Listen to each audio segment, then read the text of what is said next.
سياسة وطنه وكل شيء أنا ما أنت هذا يدس يا نقول لي سنة ما إنه أتنقل سريتيسو يا بس كاشن باتيسو هذا الله داسي وقاميها قرب كله سلا والله ديل يلب يوكتي أنا قام بقى مسنين هذا الكوسكتش يدني يولي وحسن قضانية أنا قام بقى مسنين doorashadii 2017 boqol iyo 67 goobood baa gobolka soo doorasho ka dhacay oo weligeed ka dhacay 167 xoogna kuma qabsan siyaasaddu waa imtixaan iyo duufiyay leedahay waxay leedahay muxuu ahaay gudud irmaana oo hadaad qaado aad guulaysanayso waa shax siyaasaddu maaha sida laabuda iska ridaya lixdu soo baxayo oo nasiibka badlay maaha kulanti wacan wanaagsan daawadayaal meel kastoo dunida ka joogtaan ku soo dhawaada waraysi kooban oo aanu la yeelanayno gudoomiyaha urur siyaasadeedka kaah mudane maxamuud xaashi cabdi. maxamuud xaashi cabdi ayaa muddooyinkii ugu dambeeyay siyaasadda Somaliland saameyn badan ku lahaa oo kala duwan isaga oo soo maray dhinacyada siyaasadda iyo aragtidooda iyo habkii doorashooyinkii baarlamaanku ay u soo dhaceen.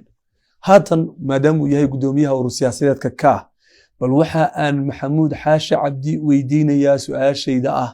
maadaama uu dhawaan la shaaciyay in wada hadal heshiis ay u dhex maray xisbiga mucaaradka ah ee wadani maxamuud xaashi iyo wadani maxay ku heshiiyeen. bismillaahir rahmaanir rahiim maxamed aad iyo aad baad mahadsan tahay aad baan u bogaadinayaa telefishinka MMTV iyo doorka runtii aad bulshada shaqadaad u haysaan markaan ku soo dhawaado su'aashaada jawaabteeda dee marka u horeysa shaqadu way inoo qaybsan tahay sida aad idinku ummadda xilka ugu haysaan annaguna shaqadaa siyaasadda ayaanu haynaa meysiga aanu qaabilsannahay ayaanu ku wada jiraa xisbiyada dee ama mucaaradka ama kuwa maxaafidka ama ururada cabdiraxmaan maxamed cabdilaahi ciro musharaxa xisbiga wadani markuu horeysaba maanu ahayn rag col ah waxaanu nahay laba oday oo dalkan u soo shaqeeyey damac siyaasiya leh laxa jecla ka hayso dalkooda hooyo duruufaha maanta adag ku jirana ay u qiimaysan tahay isla markaana ay damqayaan wada hadalladayadaas aanu isugu nimi waa dhab waxa weeye waxaana mideeya aragtiyo badan waa marka koowaad waxaanu nahay laba entity oo mucaarada waxaanu nahay doorasho doon waxaanu nahay isbedel doon waxaanu nahay rag caddaysimaa oo iyagu bacadka tuban annagu ma nihin qolada hadhka ku jirta maxaad uga jeedaa bacadka tuban dee xisbiga talada dalka haya ragga maamulka haya ma nihin annagu dee mucaarad baanu nahay taasumaan ku nuuxnuuxsanayey markaa waxyaalo fara badan baana mideeya waxaanu ku heshiinay kow sidii inaanu iska kaashano sidii dalkan doorashooyin degdega looga qaban lahaa ummadani way kala qaybsan tahay kala qaybsankeeduna wuxuu gaadhay doorasho ilaa doorasho mana ahayn sidaa xilliyada doorashadu soo dhowday ama ay dhacdo baa la qaybsamaa laakiin doorashadii madaxtooyada ilaa tii kale ayaa qarankeenu maanta qaybsanyay oo bartanka uu ka qaybsanyay in ummaddan sidii loo midayn lahaa baanu ka fikaraynaa waxaanu ku heshiinay inaanu dardar gelino doorkii mucaaradad aan wax duminayn ee wax dhisaysa inaanu iska kaashano waxaanu iska kaashanaynaa inaanu toosino xukuumadda ku dabaallo sharciga iyo dariiqa saxa ah haddii ay ka talowdo ama darjiidho waxaanu doonaynaa inaanu garab gallo ama garab istaagno golaha wakiiladu inuu qaato doorkiisii ahaa check and balance-ka in awooddu isu dheelitiranto oo la saxo waxyaalaha khaldan golaha wakiilada golaha wakiilada waxyaalahaasaan doonaynaa inaanu iska kaashano waa inahaasaan ku ayaad ku heshiisay way maxay ka bedeli karaan aragtiyahaasi culayska siyaasiga maanta jira xaqiiqdii waxay ka bedeli karaan in xal helo bay soo dhoweyn karaan waayo khilaaf siyaasiya waddankan ragaadiyey mucaaradku meel buu fadhiyaa ururadan ka midka nahayna meel baanu fadhinaa xukuumaddii iyo xisbigii kulmiyana meel bay fadhiyaan haddii aan aragtiyaha la isu soo dhoweyn oo la isu jiijiidin oo la wada hadal oo ninba meel ka soo durkin daxal siyaasiya gaari mayno marka isfahamka yagaasi waxaanu rajaynaynaa in uu anagu dee bloggan aanu ka tirsanay ururaduna isku aragti baanu nahay in aanu wax soo dhoweyno laysugu yimaado waan ka hadli doonaa xalka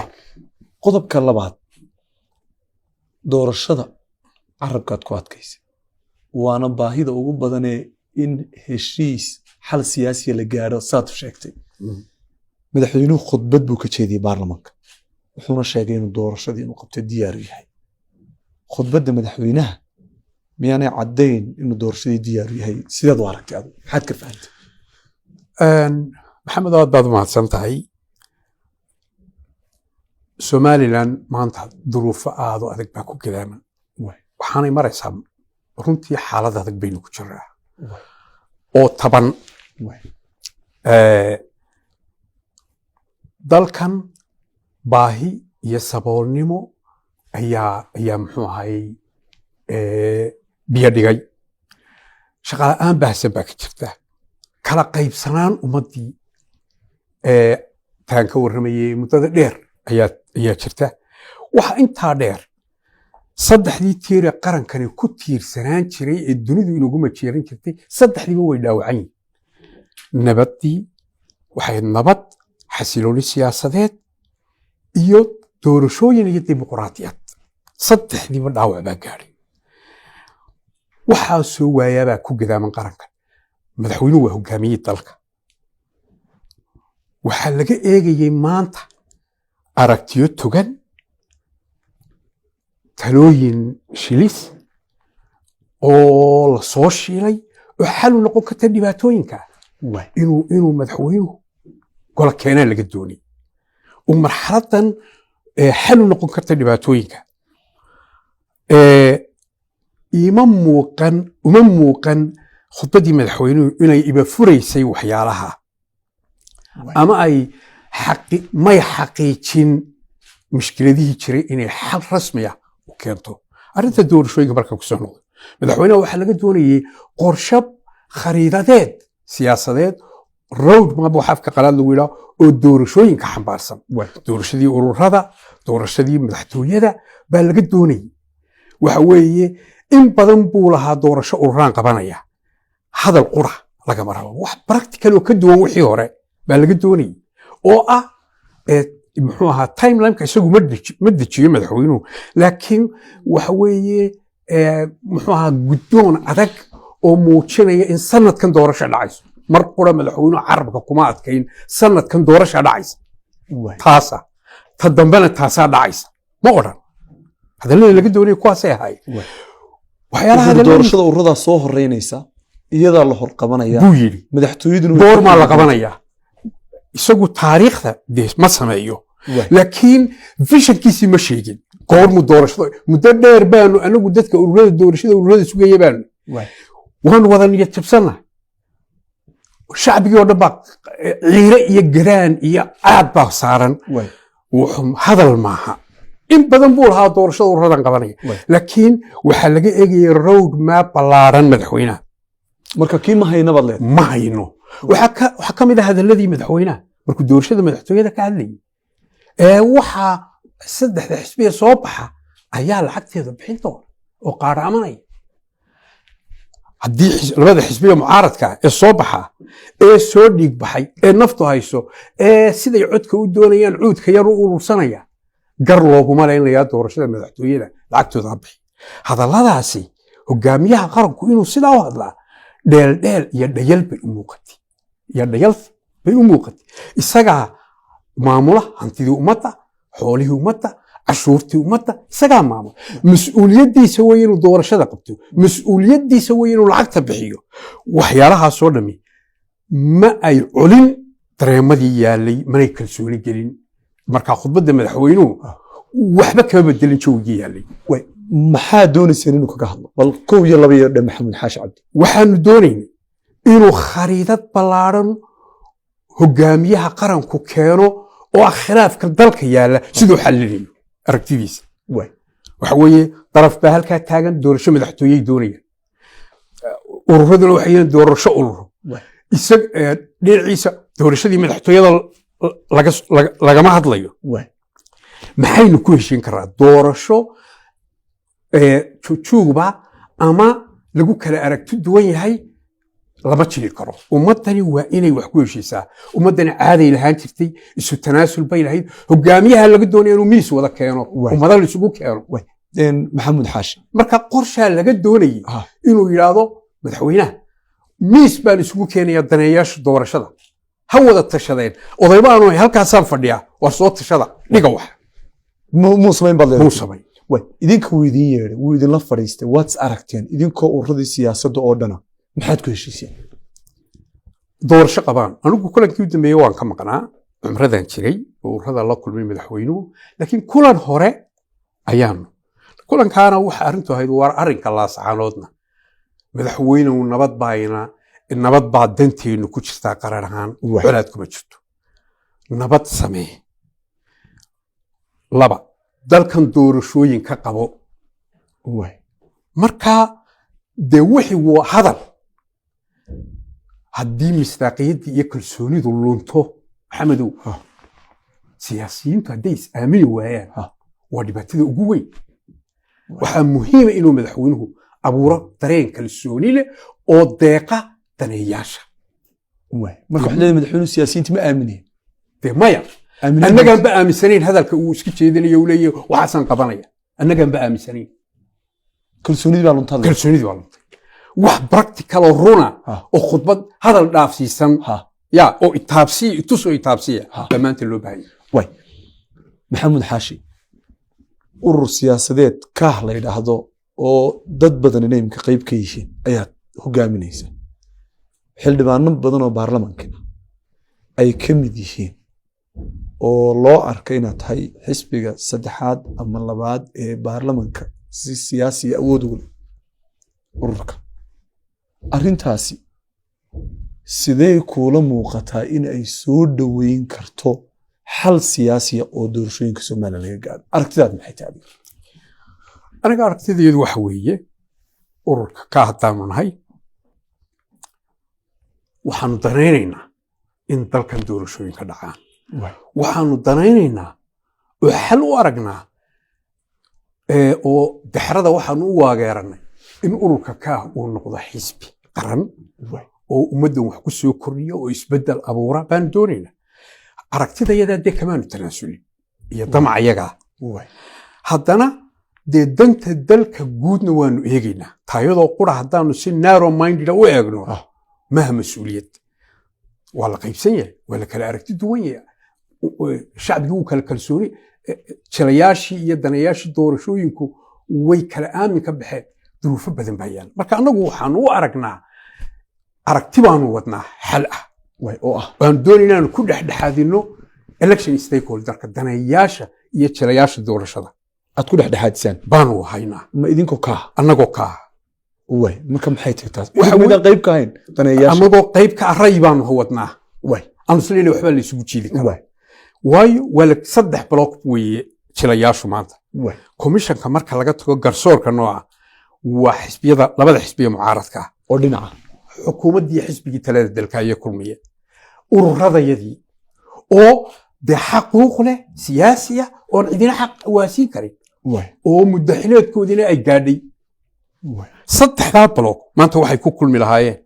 ayaa ragnimo ku jirta taladu kuma jirto nin tuurta talada saarta jiq ku sii middi ku taag qarankani ku aflixi maayo waxa weeye annagu waxaanu doonaynaa si darafyadaa kala duwan isugu soo dhowaadaan 3 daraf doorashadii ururada in la qabto sanadkan 2023 in doorashada ururada la qabto maaha waa la qaban doonaa la qabto la qabto baan doonayna oo road map in la sameeyo road map ka kooban 23-24 sanadkan iyo sanadka dambe oo labadii doorashoba caddaynaya xilligii qabsoomayeen doorashadii madaxtooyada iyo doorashadii ururada doorashada ururada waa inay sanadkan dhacdaa doorashada madaxtooyada waa inay ku xigtaa waa in labada doorasho 6 bilood u dhaxeeyaan waa in heshiis la wada galaa waa in diiwaangelintan lacagta badan ku baxda sanad walba ta dambe laga saaraa meesha madaxtooyada laga saaraa diiwaangelinta laga saaraa lacag 10 kuna waa ku baxaysa ama 7 kuna waqti bay luminaysaa way laga saaraa si darafyada 7 milyan baad jeedaa oo dollar ayaa ku baxaysa waqtina way luminaysaa waa in laga saaraa waayo qodobka xeerka odhanaya doorasho walba waxa loo waa in diiwaangelin ka horeysa way la bedelaa marka meel muwaadiniin halka ku waayeen xuquuqdooda codaymood haddeeraynu qaban systemkan waa in la bedelaa oo systemka dunidu samayso qofkuba maalintuu gaadho inuu degmo doorashooyinku yaallo xafiiska diiwaangelintu baa loo baahan yahay qofku halkaa iska diiwaangeliyo taasi xeerka commissionkana kuma jirto barjad bay u baahan tahay in la sameeyo waxba diidi maayaan qorshaa la samaynayaa degmo doorashooyinkaa la iska diiwaangeliyo waxaa jirta qabyo xeerka doorashada ururada qabyadii xeerkii waa in la qabyo tiraa oo baarlamaanka laga ansixiyaa madaxweynuhu markuu leeyahay doorashadii ururadan qabanaya xeerkii ma soo diyaarin ma caddayn inuu sanadkan dhacayo waxyaalahaasoo dhami waa waxyaalaha madowga keenaya ya wuxuu yidhi mahmaha carbeed ara asmacu jacjacta wala ara taxiin ya mahmahada macnaheedu waxa weeye marka mooyaha iyo tibta laysla dhacayo ya carabtu yidhahdaan heedda iyo wahabka waxa la isku garaacaya waa maqlayaa wax ka soo baxayana ma jiro dee ma arko asmacu jacjacta wala ara taxiin maanta siyaasaddu raggani waa rag hore isu soo wada maray muxuu ahaye kalsoonidii ay wiiqantay wax practicala oo halkaa yaala unbaa maxamed maanta lagu heshiin kara marka waxaad leedahay kaa wuxuu wadaa qodobadaasi in lagu heshiiyo annagu kuwaasaanu wadnaa yaa idinkula socda waxaanu ururada waanu ka wada hadalnay waa u bandhignay waxa weeye dantayadaa dhammaanteeda ku jirta waddani kamaanu qarin cabdiraxmaan waa u sheegnay weli islamaanu qaadan madaxweynaha milimaan gaadhin laakiin madaxweynaha inaan arrintaa ku qancinno baanu doonaynaa dad muwaadiniinoo badan oo aqoon-yahanaa baanu ka wada hadalnay aragtidaasaanu u tafaaciidan ucudiyagama ka wada hadashay maya sideed idinkoo dhinac ka ah siyaasaddii haddii aad keentaan road map aad doonaysaan in qayb laga wada noqdo laydinku aamini karaa idinka laftiina kalsooni u gelin kartaa siyaasiyiintii ilan inta badan dad daraf aan ka hayn siyaasadda ayaa xalka siyaasiga keeni jiray waa run haddii dee wuxuu yidhi waxa weeye way fiicnayd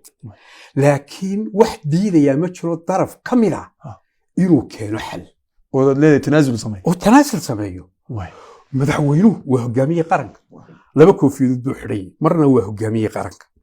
marna waa hogaamiye xisbi marba waa inuu mid gashadaa wuxuu diidayaa ma jiro inuu meel isugu kaayo yidhaa war soo heshiiya wax keena xal keena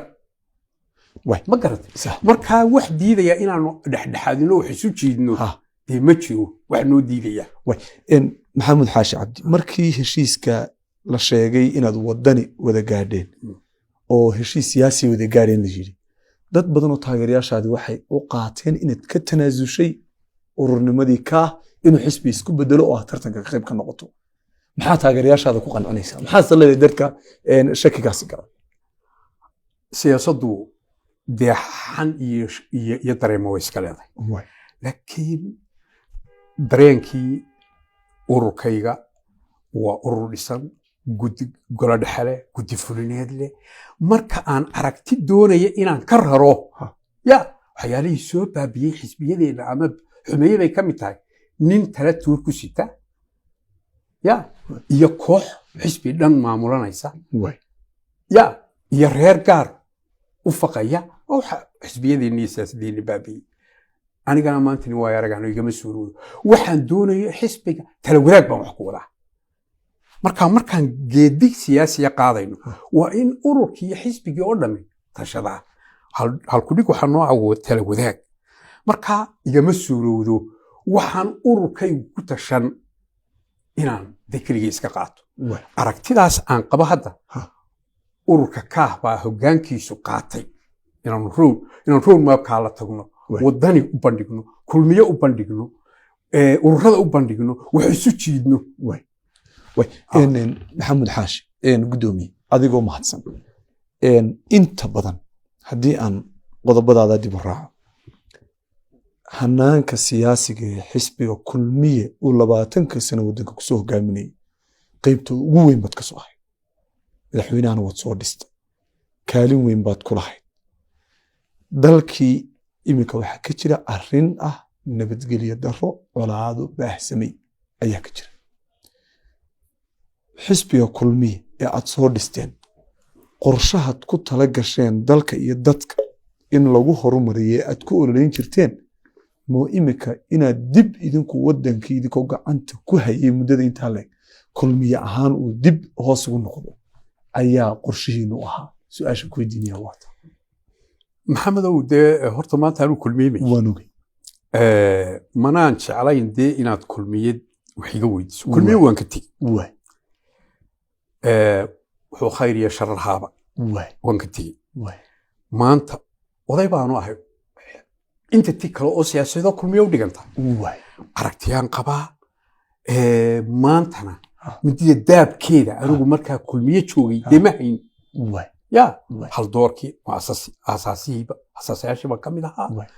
malihii dunuubtaa iyo dhaliilaha kulmiye waxba kuma lihi ma odhanayo ya bisaraaxa laakiin midida daabkeeda ma hayn kulmiye wuxuu khayr iyo sharar haaba ka tegi maantana oday baan ahayoo xeradaan ka tegey shalay ee jooga caydeeda iyo findhicilkeeda iyo qodqodkeeda qiimo iigu jira ma jiro laakiin kulmiye anigu markaanu joognay su-aashaada daan ka warramo xukuumaddii aan isxijiyaba xukuumaddan ka mid kahay aragti ah sool inaanu nabad ka dhigno inaanu maamulka gaadhsiino inaanu horumar ka samayno ayaanu ku shaqaynayna waana xaqiijinay doorashadii 2017 176 goobood baa gobolka sool doorasho ka dhacday oo weligeed ka dhicay 176 xoogna kumaan qabsan tignika iyo ciidamo ina madriis xidhanna kumaan qabsan siyaasaddan aaminsanay waxay ahayd caqli wada hadal heshiis inay dadkan yihiin dad dalka nagala inaanu tusno ya kumaan wadin wax kale aragtidaasaanu ku iibin oo xuddu maamulka ku gaarsiinay oo taleex ku gaarsiinay oo hawdka laascaanood ku gaarsiinay oo meel oo laascaanood ku qabowdo ku degtay colaadaha maanta dhacayna waa laga baxsan karay anigu waxaan aaminsanahay si kalsooni leh baan waxaan u leeyahay waa laga fursan karaya colaada marka anigu dee maanta waxba imika meel colaadi taagan tahay heblaayaa sidan samaysay hebel baa sameeyey raganimo weynu kuma jirto maanta dantu waxa ku jirtaa colaadda in la joojo iyo dagaalka dadka ugu aqoonta badan baa lagu tiriyaa bariga sool sanaag iyo tog dheer sidee loo joojin karaa bay kulata maxaad xal u aragtaa waxaan xal u arkaa colaadda sida ugu dhaqsaa badan in xabaddaa loo joojo baa dantu ku jirta somaliland beesha walaaladeena ee degaankaas dhulbahantee ummaddan waa ummad walaalaa waxana waynu wada samaysan waxa weeye khilaafku waa iman karaa sunnaha noloshu ka mid yahay iyo isku dhacaya dilkuba ma tabriirinayo labadeennii aadam uu dhalay habiil iyo qabiil baa isdiliba akhtaabay helsha aynaan tabriirinayn wixii maanta waynu ku dhex jiraa haddii aynu inagu isafgaran weyno wixii ku guulaysan kari weyne inaynu inagu dhammayno waxaa lagama maarmaana in daraf saddexaad iminka uu dee arrinta soo galo oo uu dhexdhexaadiyo xal anigu waxaan u arkaa wafdigaa ka yimi muqdisho ee magaalada hargeysa jooga ee laascaanood soo maray odayaasha in labada dhinacba kalsooni siiyaan inay u hoggaansamaan inay isu soo dhoweeyaan oo ay isu jiidaan isu afkartaan halkaa caawa meel dhaantaa ma jirto dowlada shisheeyana kuwan waa walaaladeenoo kuwana inoo dhaama dhaqan soomaaliyeedna way garanayaan Soomaalidu dhaqan bay leedahay marka dagaala dhacaan qaab baa wax loo xaliyaa ya mandheerna garteed baa garna garteed baa lagu doonaa mandheerna garteed bay Soomaalidu taa qaabka conflict resolutionka khilaafaadka sida loo xaliyo ee dugsiyada iyo jaamacadaha lagu barto Soomaaliduna qaab bay u xalisaa way taqaanaa qaabab baa jira marka waana rag garanaya waxaan aaminsanahay labada dhinacba waxaan ugu baaqayaa inay u hoggaansamaan kalsoonina siiyaan odayaashaas xabad joojin degdega lagu dhawaaqo la xaliyo mushkilada taasaan qabaa komishanka doorashooyinka Somaliland intaanan su'aasha u gelin waxaan doonaynaa ku weydiiyo colaad kala laga soo sheegaya gobolka Togdheer oo la mid ah tii qabaylku isku dili jireen madaxweynahana wararkan waxay inuu Burcad gaari isagii wasiirkiisa arrimaha guduhu arintaana ay daba socoto sal noo sheegay maxay tahay fariintaada ku saabsan colaadaas aad baad u mahadsan tahay inaan halkan uga faa'iideysto dadkii dhaawacmay ilaahay waxaan uga baryayaa inuu caafimaad iyo uu siiyo weli xog rasmiya ma hayo dad dhintay mar waxa lagu yiri nin baa shalay dhintay haddana dowrar beeniyana way jiraan ala kulli xaal waynu hubsan doonaa haddii ay jiraan dee cid dhimatayna waynu tacsiyeynaa waxa weeye maanta inuu caqligu shaqeeyaynu u baahannahay maanta colaadii uu kale weynayd baynu ku guul daraysanay inaynu joojino dhiigga soconaya ee islaamka dembiga ah yaan lagu janno gelin dembiga ah mid dambena inay istaaranto ama boorema ka istaaranto ama Togdheer looma baahna waxaan leeyahay dadka walaalaha ee isdhalay ee isku ooda ee isku abka ah waxa weeye in muxuu ahaayay ay joojiyaan colaada baan ugu baaqayaa inay walaalnimadooda iyo wada dhalashadooda qiimeeyaan baan ugu baaqayaa waxa yar yaala arrimahan deegaanka waa arrimo la xalili karo horena dadkani meesha way wada yaaleen qolo cusub oo soo guurtay oo meel digtayna ma jirto labada reerba wala qaana ya waxa weeye waa abtiyaasha iyo ilmaadeerada waan wada qaana waxa dantu ku jirtaa in waxa khilaafaadka la xaliyo arrintan halka lagu hayo madaxweynaha iyo wasiirka daakhiligana waa mahadsanyiin haddii ay arrintaa qiimeeyeen oo halkaa tageen laakiin waxaa laga doonayaa inay si weyn wax u qabtaan si weyn xilku iyagu saaray Somaliland muxuu ahaa haddii maalin marxaladan haddii Somaliland ay muxuu meel walba dab ka qabsado mas'uuliyadda madaxweynaha way arrintaas taariikhda xusi doonta waxa weeye ifkana waa lagu xisaabtamaya akhrina waa lagu xisaabtamaya maxamed xaashi waraysigeena waan soo gabagabayn doonaa intaan soo gabagabayn laba su'aalood oo kooban komishanku markay madaxweynaha la kulmeen laba qodob ay soo jeediyeen oo ah in la helo xeer ay yeeshaan komishanka doorashooyinka qaranka iyo in la helo heshiis siyaasi ah komishanka doorashooyinku sidee bay doorasho u gaari karaan ama wax u qaban karaan oo ay u tixraaci karaan hadalkii madaxweynaha ee uu baarlamaanka ka jeediyay ama uu ku celceliyay inuu doorashooyinka diyaariyo inuu qabto oo lacagteedii iyo kharashkeediina la hayo iyadoo aan labadaasi la gaarin ay soo jeediyeen sideed u aragtay hadalka komishanka